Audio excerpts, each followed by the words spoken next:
Buenos días, nosotros somos estudiantes del curso de métodos numéricos y mi grupo está conformado por William Fernando Soledad, Valdemar Ardila y Carlos Páez, y quienes habla Raúl Julián. A continuación les vamos a hablar acerca de ecuaciones diferenciales ordinarias, principalmente de problemas de valor inicial del método de Euler y el método de Runge-Kutta. Entonces, a continuación les voy a hablar acerca del método de Euler. Entonces tenemos que no todos los problemas de valor inicial se pueden resolver explícitamente, debido con frecuencia es imposible encontrar una fórmula que me exprese dicha solución.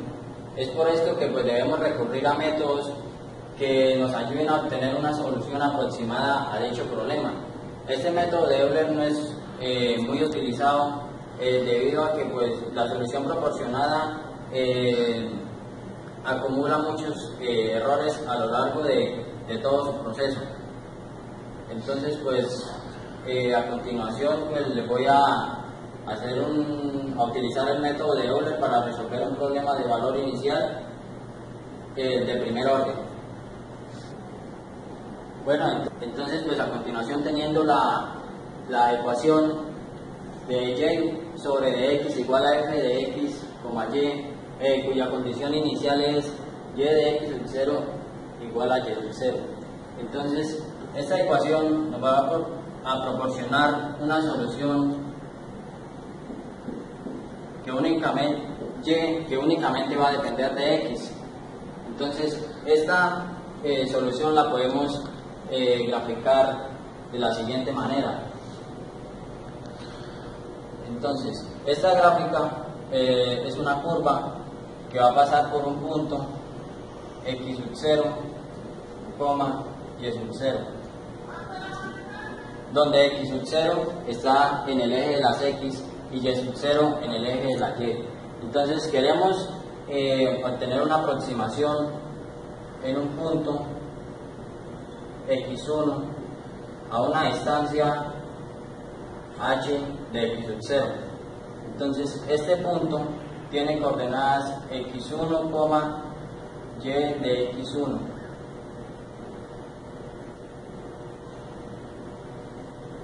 Entonces, para obtener esto, debemos integrar nuestra ecuación inicial. Entonces, integral de y sobre dx por dx desde un x sub 0 hasta un x1, que es igual a la integral de f de x de x, y por un dx, también desde un x sub 0 hasta un x1. Entonces integramos. Al integrar, entonces me queda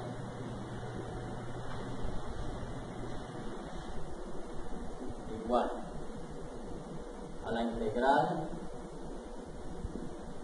de x sub 0 hasta x1 de f de x, y como nuestra función solo depende de x, entonces nos queda y de x por dx. Resolviendo, entonces tenemos la integral de x sub 0 hasta x1 de f de x, y como vamos a tomar un h tan pequeño, entonces vamos a hacer que x sub 0 sea un valor constante. Entonces nos queda 0, y de x sub 0 por dx. Resolviendo,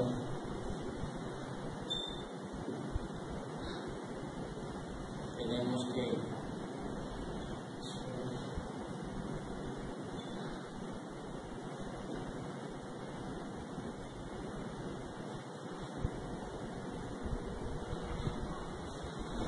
y esto, x1 menos x0 es es equivalente al valor de h.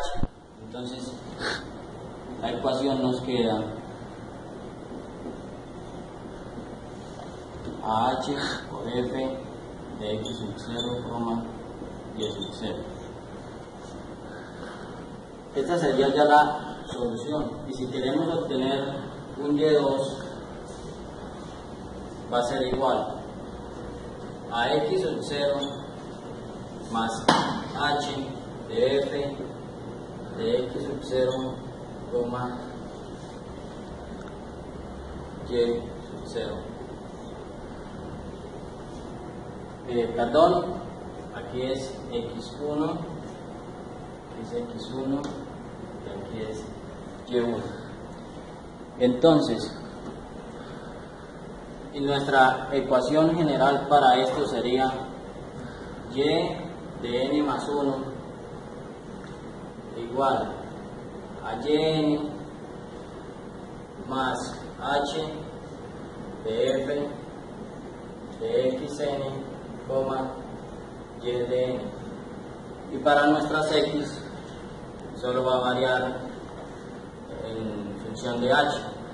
Entonces nos va a quedar x de n más 1 igual a x de n más h. Y estas serían las ecuaciones para utilizar en el método de Euler. Y pues a continuación mi compañero William Fernando les va a profundizar más acerca del método de Euler. Muchas gracias. Muy buenos días, mi nombre es William Fernando y lo que voy a hacer a continuación es intentar profundizar un poco más la explicación que les ha dado mi compañero Robin Julián acerca del método de Euler. Esto lo voy a hacer mediante la solución de una ecuación ordinaria de primer orden, la cual es la siguiente. La ecuación es la siguiente: de y sobre x es igual a raíz de y sobre x cuadrado más 1, cuando nos dan una condición inicial, la cual es que la y de 0 es igual a 4. Lo que haremos a continuación es más que todo explicar el método de condición inicial. Entonces, aquí lo primordial es una ecuación de variables separables, muy sencilla por cierto, la cual podemos resolver como de y sobre raíz de y es igual a de x sobre x cuadrado más 1. Grabando. Entonces ya lo tenemos en este momento en ecuación en variables separables. Podemos integrar al lado y lado desde 0 a y, de 0 a x, lo cual nos daría raíz de y es igual a 1 medio logaritmo natural de x cuadrado más 1 más nuestra constante. En el método de los problemas de valor inicial, lo que hacemos es principalmente usar nuestra condición inicial para hallar el valor de nuestra constante. Entonces, si sabemos que cuando y de 0 es igual a 4, quiere decir que cuando x es igual a 0, y es igual a 4. Reemplazando estos valores en esta ecuación, nos da que nuestra constante es igual a 2, lo cual nos da una ecuación general que es y es igual a 1 medio logaritmo natural de x cuadrado más 1 más nuestra constante, que ya sabemos que vale 2 elevado al cuadrado. Y la gráfica de la ecuación general, la cual nos acaba de dar, es la siguiente.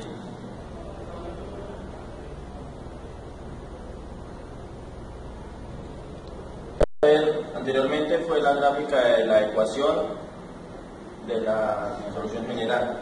Entonces, ahora lo que vamos a proceder a hacer es solucionar esta ecuación por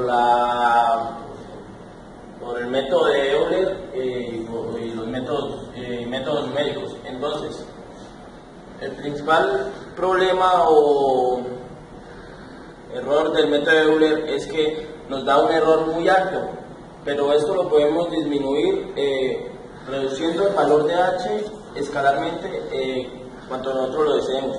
Entonces, en este caso, para resolver nuestro problema, vamos a usar x sub 0 igual a 0, y sub 0 igual a 4 y h igual a 0.5. Estos dos valores son las condiciones iniciales las cuales nos da el problema inicialmente. Este es nuestro valor de h que tomaremos para solucionar el problema. Para solucionar este problema por método de Euler, principalmente utilizaremos las dos fórmulas, las cuales mi compañero Rubén Julián Méndez acaba de demostrar y acaba de plantear, las cuales son x de n más 1 es igual a x sub 0 a x de n, que pena, a x de n más h, y y de n más 1 es igual a y de n más h por f de x de n,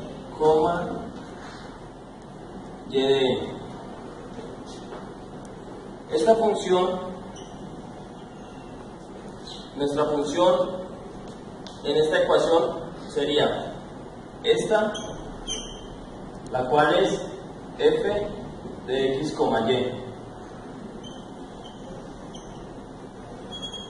Toda esta. Entonces, lo que haremos es hallar los valores para los tres primeros, la solución para los tres primeros valores. Entonces, x de 1 es igual a x de 0, que dijimos que fue 0, más h. Nuestro h para el ejercicio es 0.5. Y esto nos da 0.5. Ahora sacaremos el y sub 1, el cual es y sub 1 es igual a y de 0, el cual es 4, más h, que es 0.5,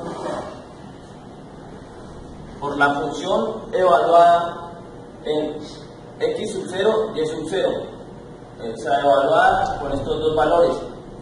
Esto principalmente nos da, al evaluarla, el valor de 2. Entonces, ¿cómo sacamos este 2?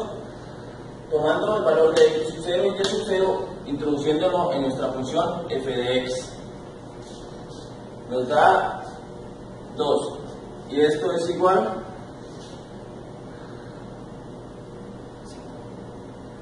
4 más 1, 5. Ahora, nuestro x2 es igual a x1, el cual nos dio 0.5, más el h, que es 0.5. Esto sería igual a 1. Nuestro y2 lo hallaríamos con nuestro y1, el cual nos da 5, más h por la función evaluada, ahora en este caso, por x1, y1, los cuales fueron los valores que hallamos anteriormente. Y esto me da aproximadamente, para tener más exactitud, 1.18034. 1.18034. Y esto nos da un valor de 5.55901. ¿Qué nos dice este valor? Este valor principalmente lo que nos dice es que esta función, cuando tiene un x igual a 1 y un y igual a 1, los cuales son 0.5 y 5. Esto, al verlo en la gráfica, nos daría un valor aproximado a 5,55. Por eso son métodos de aproximación. Y así, igualmente, hallaremos los valores de x3 y y3. x3, ¿cómo lo hallamos? x3 entonces sería x2 más x2, que sería 1, más h, que es 0.5, igual a 1.5. y3 sería nuestro y anterior, que es y2, 5.5901, 5.55901 más nuestra función, nuestro h, que es 0.5, por nuestra función evaluada ahora en este caso en x sub 2 y y sub 2 sería 1 y 5.559, nuestra función, que ya dijimos cuál es. Esto no, 0.7859. Y el valor de este y sub 3 es 5.9519. Entonces, como anteriormente, lo que nos dice este valor de aproximación es que cuando la función está evaluada en x igual a 1.5, su valor aproximado es 5.95. Así, sucesivamente podríamos hallar valores para los cuales sería una aproximación. Lo que haremos a continuación es analizar la gráfica no, sino una tabla la cual contiene estos valores, comparados también con vamos a hacer en este caso un h menor, el cual sería 0.25, para observar el comportamiento y también mirar cómo el error se reduce notablemente por el valor de este h. Entonces, a continuación analizaremos la tabla. Ahora principalmente lo que tenemos es la recopilación en esta tabla de nuestro h igual a 0.5 y de nuestro h igual a 0.25. Entonces, lo que tenemos en las dos primeras columnas, las cuales podemos observar a mano izquierda, son los valores reales de estos datos evaluados en nuestra función de f de x, y. En la tercera columna observamos el valor aproximado por el método de Euler, el cual ya sabemos cómo hallar para un h igual a 0.5. En la cuarta columna están los errores relativos verdaderos porcentuales, para mirar qué pasa.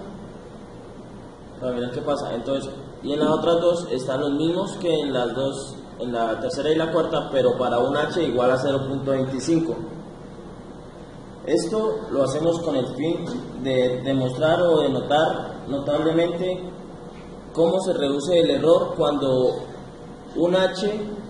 el h o nuestro error de truncamiento puede disminuir cuando le reducimos el valor a h.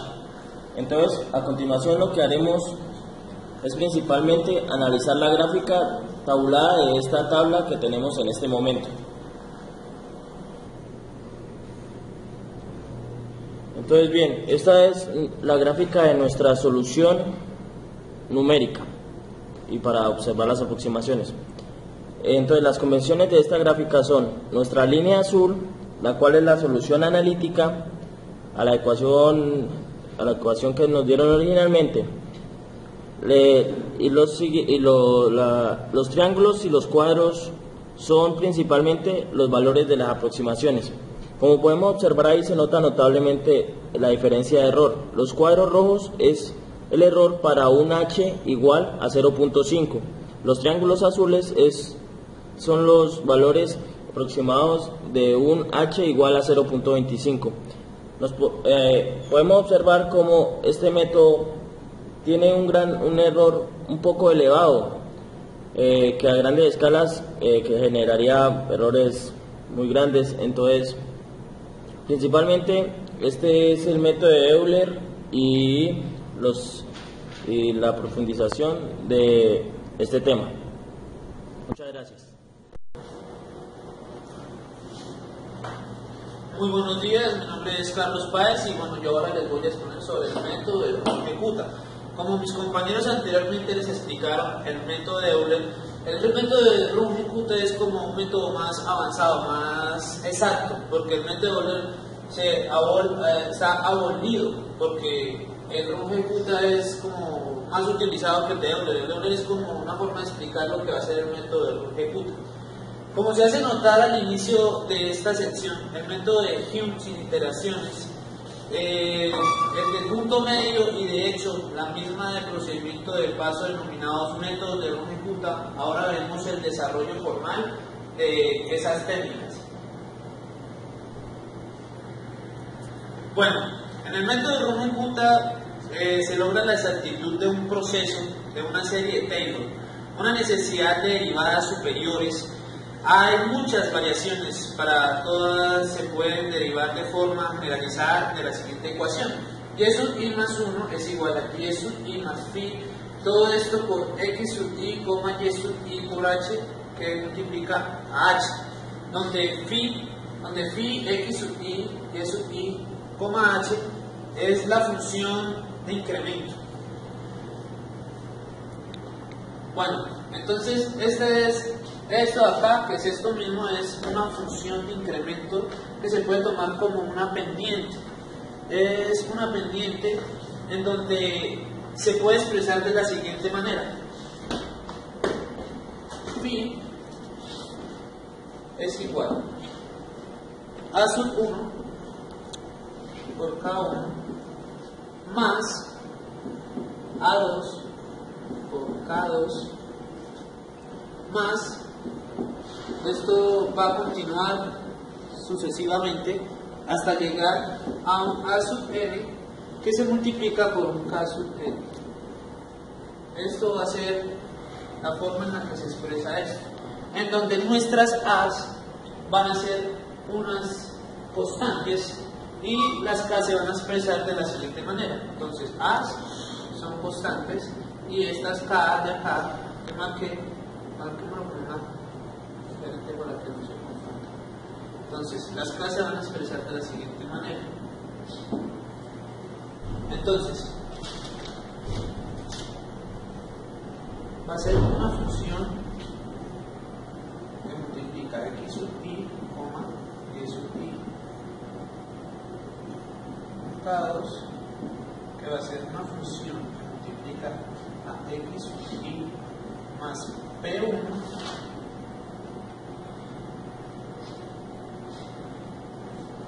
por H,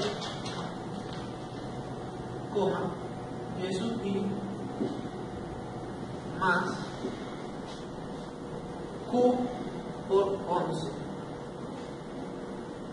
caso i 1, por H.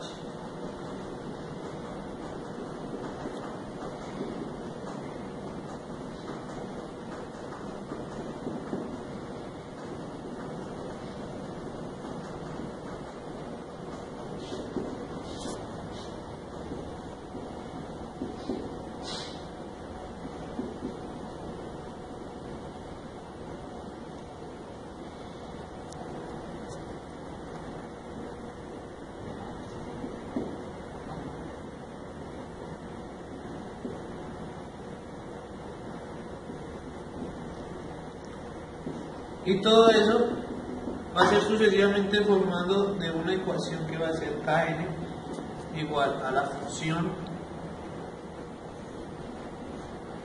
de x sub i más P2 por h, y sub i,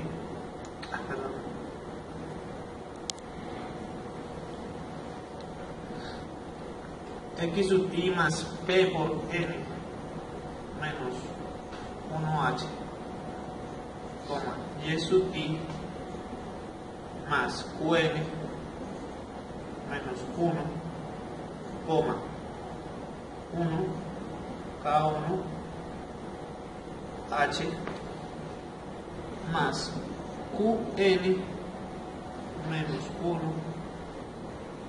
2, K2 H más, esto se va a repetir sucesivamente basado en Qn menos 1, n menos 1, Kn menos 1H. Bueno, eso es lo que son, como se expresan las Ks para reemplazar después más adelante. Observen que las K son relaciones de recurrencia.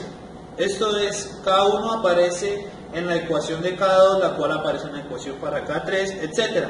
Como cada K es una evaluación funcional, esa recurrencia hace que los métodos de Runge-Kutta sean efectivos para los cálculos en computadora.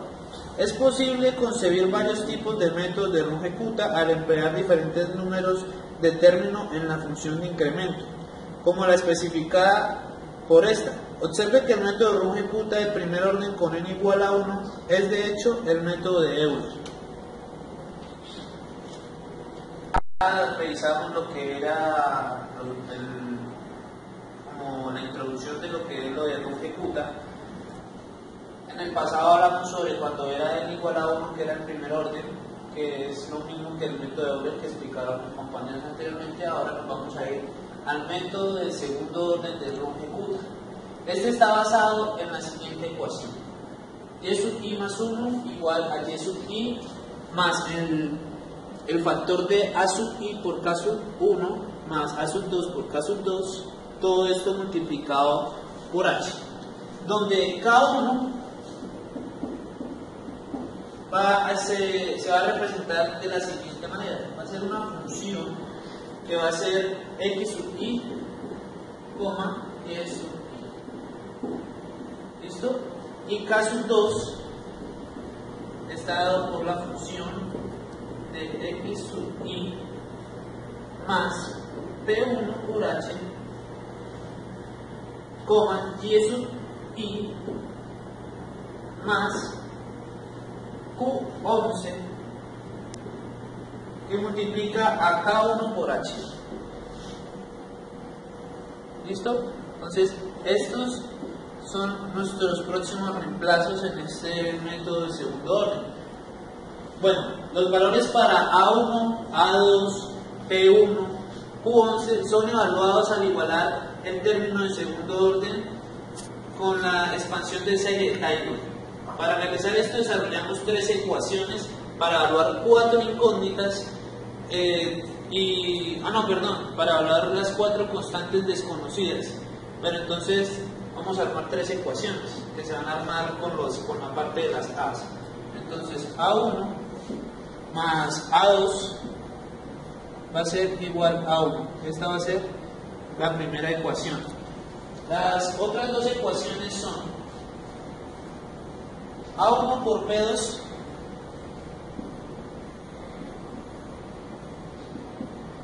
y eso va a estar igualado a 1 medio.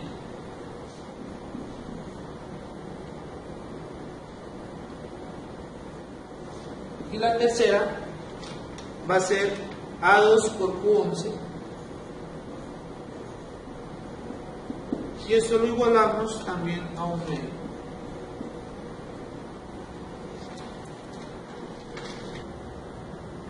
Bueno, entonces nos quedaron estas tres ecuaciones: A1 más A2 igual a 1, A1 P2 igual a 1 medio y A2 Q11 que es igual a 1 medio.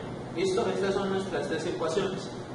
Ahora vamos a meternos con el cuento de la deducción de los métodos de Runge-Kutta en cuanto al segundo orden.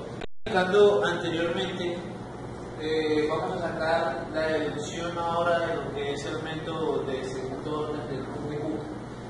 Entonces, se basa en esta ecuación en donde sacamos un K1 y un K2 que es perteneciente a este, que se toman como otras dos ecuaciones. Entonces, al usar la primera ecuación, determinamos los valores para las constantes que serían A1, A2 y Q11. Esas serían las constantes. Listo, esas son las constantes que queremos hallar. Para ello recordamos que la serie de Taylor de segundo orden para y sub i más 1 en términos de y y la función de x sub i, y sub i está escrita de la siguiente manera, que es la que tenemos acá. Y sub i más 1 es igual a y sub i más la siguiente función que está en x sub i y y sub i más esta función que tenemos que derivar. Para poder derivarla tenemos que aplicar regla de la cadena. Entonces acá cogemos esta parte de arriba, hacemos la regla de la cadena que me da el siguiente resultado. Aquí ya estaríamos manejando 5 ecuaciones. Después nos vamos a sustituir lo que nos dio la función en esta de acá. Entonces la reemplazamos, aquí está, y nos da la siguiente ecuación. Entonces ahora lo que vamos a hacer después de tener esa derivada es una sustitución en la ecuación 4 y 5.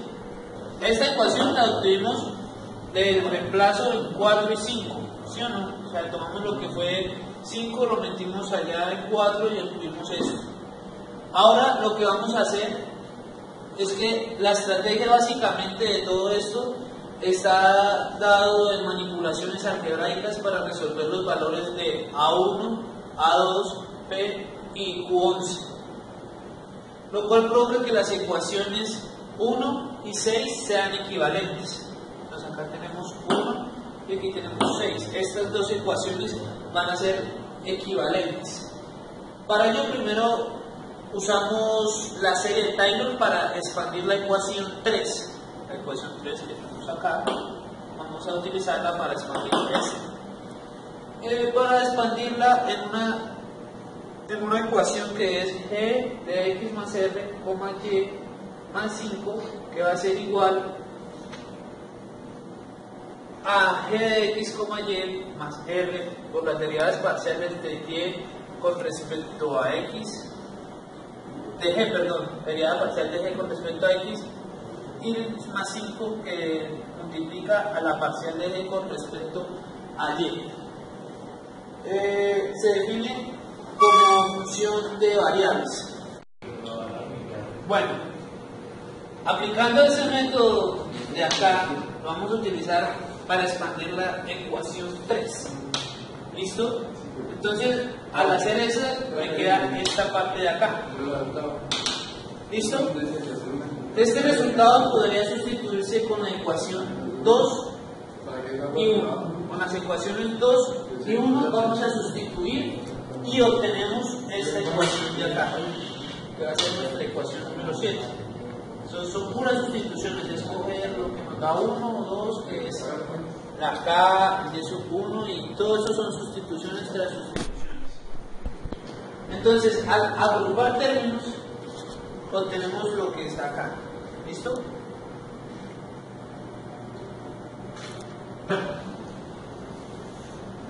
Ya con esto nos podemos ir a comparar términos comunes en las ecuaciones 7 y 6. Entonces, determinamos que para ser equivalentes las dos ecuaciones se debe cumplir lo siguiente: que un A1 más un A2 va a ser igual a 1. Esa es una condición.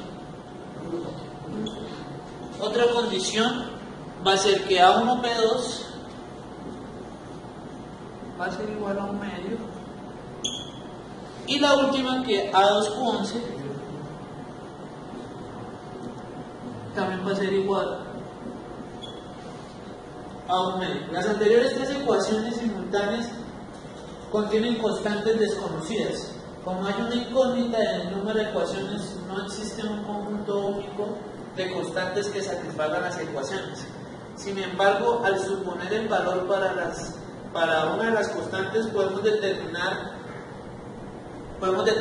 En consecuencia, existe una familia de métodos de segundo orden más que una sola versión. O sea, tenemos otras 3 maneras de hacer estas para hallar el resultado.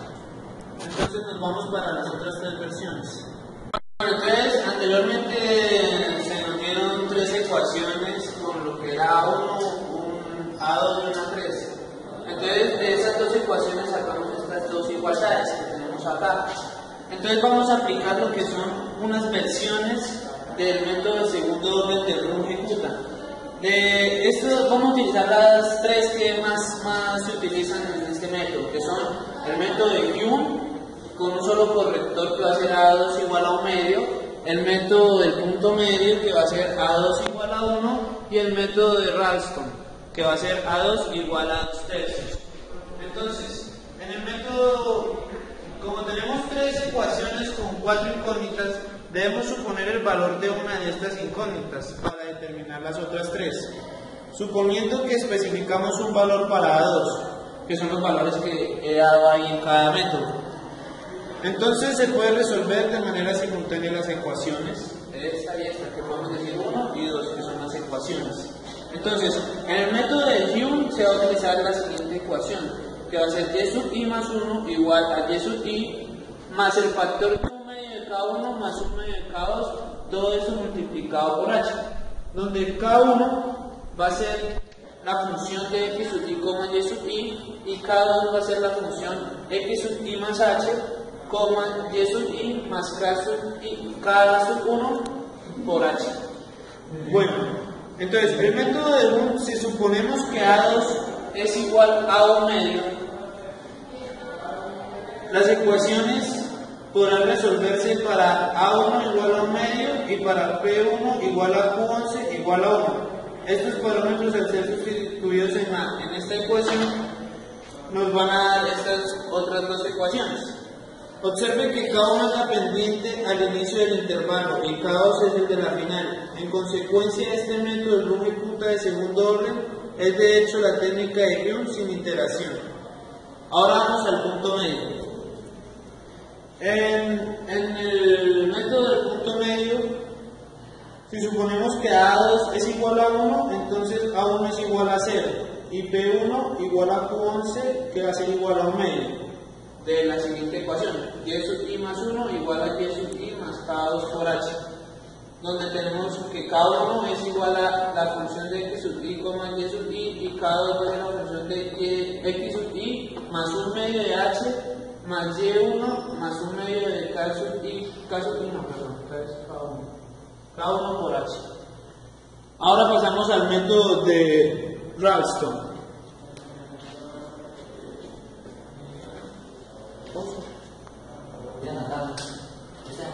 Listo, bueno, ahora el método de Ralston con un valor que va a ser A2 igual a 2 tercios. Entonces, bueno, Ralston en 1962 y Ralston y Rabinowitz en 1978 determinaron que al seleccionar A2 igual a 2 tercios se obtiene un límite mínimo sobre el error de truncamiento para los algoritmos del Runge Kutta de segundo orden. Para esta versión A1 es igual a 1 tercio y P1 igual a Q11 igual a 3 cuartos. Entonces, esta va a ser la ecuación del método de Ralston, que va a ser y sub i más 1 igual a y sub i más el factor de 1 tercio de K1 más 2 tercios de K2 por h, donde al reemplazar el 2 tercios en caso 1 y caso 2 va a dar, caso 1 va a ser igual a la función de x sub i, y sub i, y K2 va a ser una función de x sub i más 3 cuartos de h más y1 más 3 cuartos de K1 por h. Entonces, ahora vamos a hablar sobre el método de Runge Kutta de tercer orden. Entonces, para ese orden es para n igual a 3, como fue en Euler n igual a 1, para el segundo orden fue n igual a 2 y ahorita en este tercer orden es n igual a 3. Entonces, el método de Runge Kutta de tercer orden se puede desarrollar muy similarmente a como lo hicimos en el segundo orden. Lo que sucede es que nos van a salir 6 ecuaciones con 8 incógnitas. Entonces debemos establecer cuáles van a ser los valores que vamos a dar para encontrar los parámetros faltantes. Para eso siempre lo mejor es utilizar la siguiente ecuación, que es y sub i más 1 igual a y sub i más un sexto de K1 más 4K2 más K3 factor todo eso de H, donde entonces K1 va a ser igual a la función de x sub i más y sub i. K2 va a ser igual a la función de x sub i más un medio de h, y1 más un medio de K1 por h.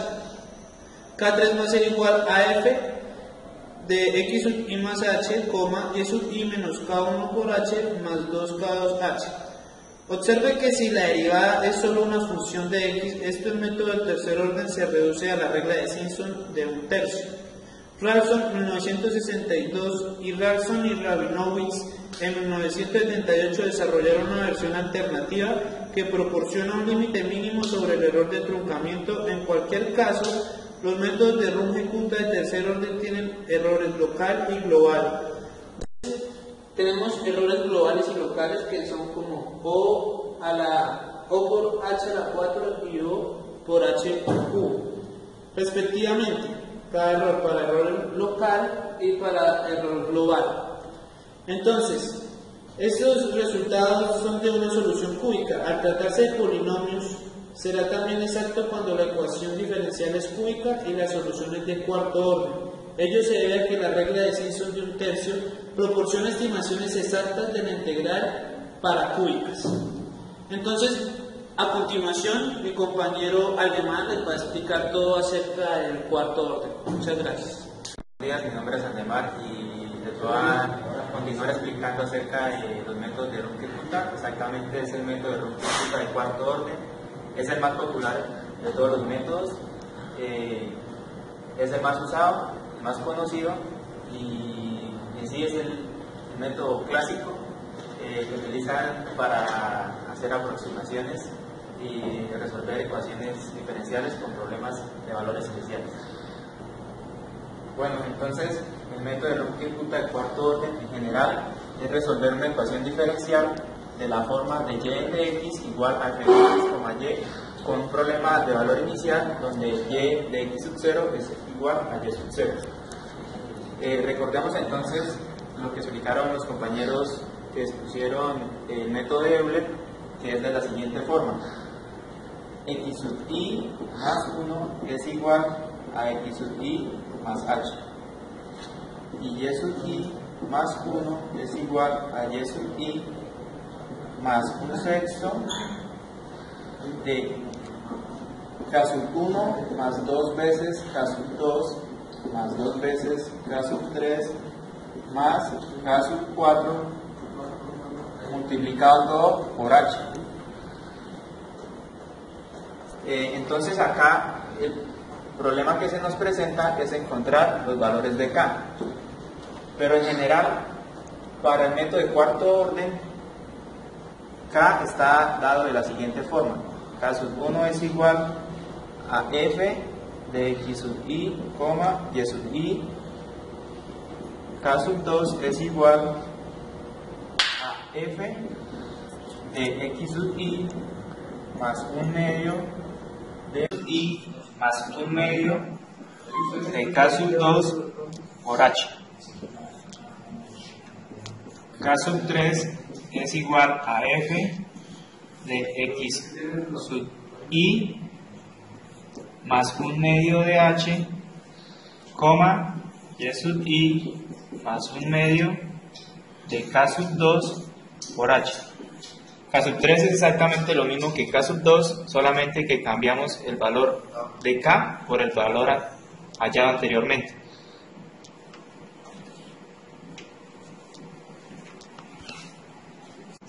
K sub 4, el último valor de K es igual a F de X sub I más H, Y sub I más K sub 3 por H.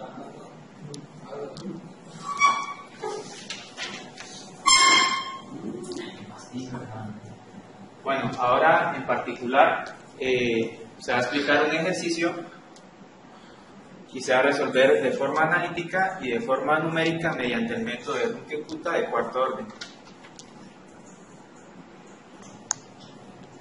Entonces, continuando el ejercicio en particular, un problema de valor inicial donde el y de x es igual a y más 1 por x multiplicado por el coseno de x al cuadrado más 2x con problema de valor inicial de sub 0 igual a 4. Entonces, de forma analítica, podemos resolver dicha ecuación por separación de variables.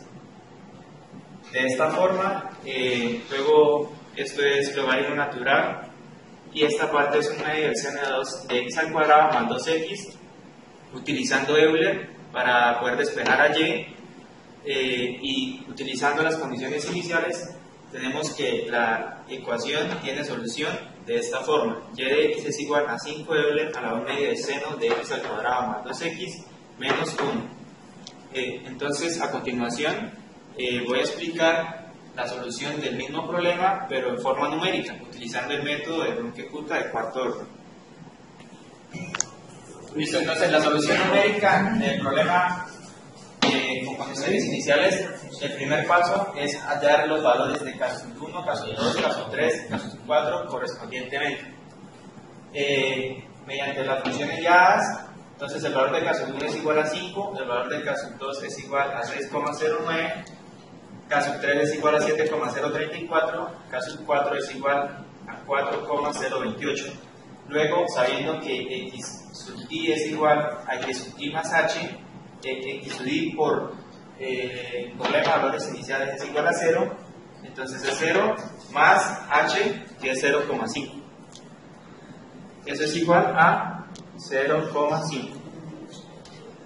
Correspondientemente, y sub i es igual a y sub i más un sexto de caso 1 más 2 caso 2 más 2 caso 3 más caso 4 por h. Reemplazando, entonces encontramos que y sub i es igual a 7,06. Esta fórmula de x sub i y y sub i es exactamente para el caso de ecuación de Runge-Kutta de cuarto orden. Para de tercero o siguiente orden ya varía un poco. A continuación, utilizando como x sub i y y sub i los valores hallados anteriormente, entonces x sub i es igual a 0,5 y y sub i es 7,026, que fueron los valores hallados anteriormente.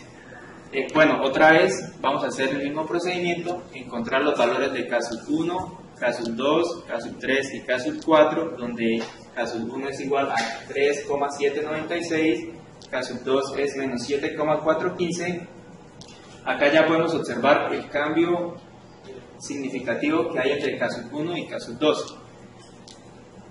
Caso 3 nos da menos 5,1, caso 4 nos da menos 10,84. La diferencia que estos varían tanto es el valor de h, pues sabemos que si h es pequeño, el porcentaje de error del procedimiento va a ser pequeño. A mayor escala de h, el valor del error es mayor.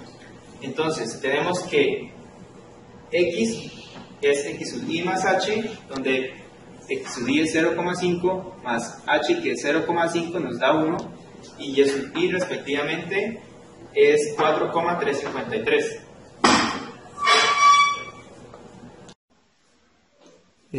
Gráficamente podemos observar en azul la solución analítica del problema de valor inicial y los cuadros rojos son el método de Runge-Kutta.